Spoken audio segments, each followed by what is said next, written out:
Hello and thanks for joining us on the news update for today on Television Nigerian. I am Chiwendu Osisiago.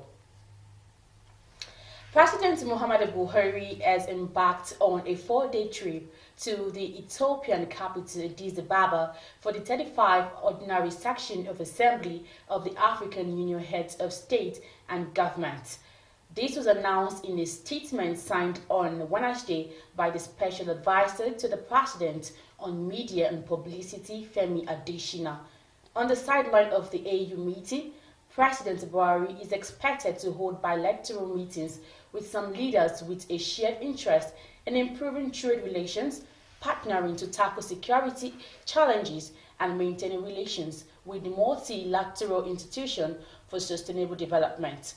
The president will be accompanied by the Minister of Foreign Affairs, Geoffrey Onyema, Minister of Health, Osagi Ehanire, Minister of Agriculture, Muhammad Abubakar, and Minister of Humanitarian Affairs, Disaster Management and Social Development, Sadiya Umar Farouk, and many others.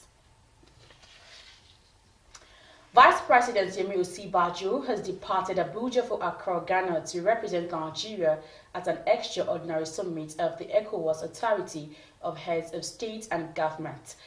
Laolu Akande, Senior Special Assistant to the Vice President on Media and Publicity, Office of the Vice President, who disclosed this in a statement on Thursday, said Osinbajo will be representing Nigeria as the West African regional body will be deliberating on the political situation in Burkina Faso, Mali, and Guinea.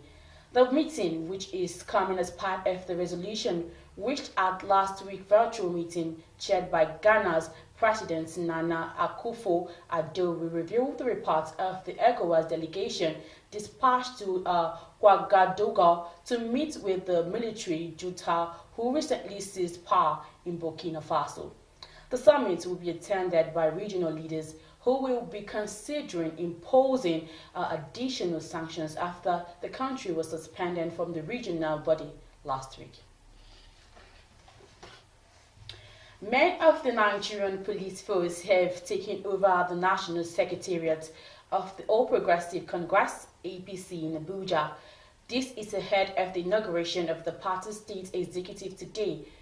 Our correspondent gathered from the impeccable sources that the party's national leadership deployed the police to forestall the breakdown of law and order. Many state chapters of the APC are enmeshed in crisis following the outcome of last year's state congress. Terrorists known locally as bandits on Thursday morning stormed Dadora village in Jibaya local government area of Katsina State, where they killed 6 people, including the village head.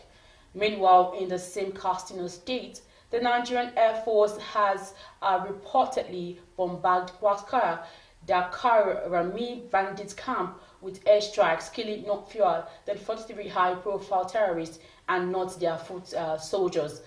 The sustained airstrike, which occurred on Sunday at Ilela community in Katsina, saw several terrorists under the command of Gwaskar. Alhaji Abdul Karama neutralized. Meanwhile, before the airstrike, the NAV team was said to have destroyed the rocky cave at the outskirts of Ilela village, providing a shield to the terrorists unleashing terror on innocent citizens.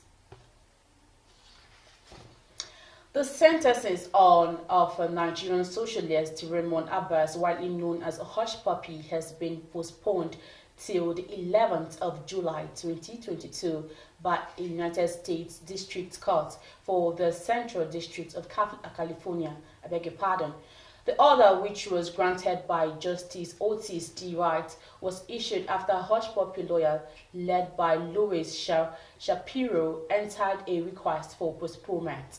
Hush Puppy is expected to remain in custody in the intervening period of the delay. Hush Puppy was previously scheduled to be sentenced on the 14th of February for ordering peoples across different continents to the tune of millions of dollars. He pleaded guilty last year to the charges, seeking a lighter sentence. Hushpuppi risks getting a 20 years jail sentence, a 3-year period of supervised release, a fine of 236.5 million naira, or twice the gross gain or gross loss resulting from the offense. The All Progressive Congress (APC) is announced February 19 as the date for the conduct of the party's primary election for the Osun 2020